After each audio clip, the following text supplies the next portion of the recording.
बिस्मिल्लाहिर्रहमानिर्रहीम। मैं हूँ रसालत बाबर। आप देख रहे हैं world wise news HD channel.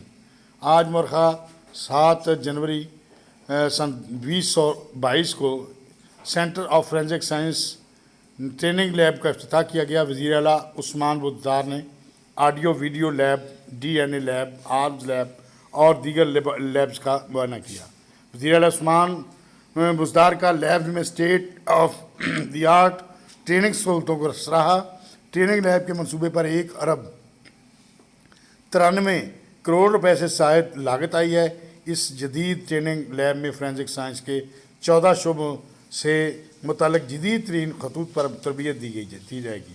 Forensic साइंसदान, police, prosecutors, अदलिया, मेडिको लीगल एंड कानून नाफज करने वाले दीगर इदारों के अफसरान तरबियत हासिल कर सकेंगे। शुक्रिया। रसालत बाबर, फैसला।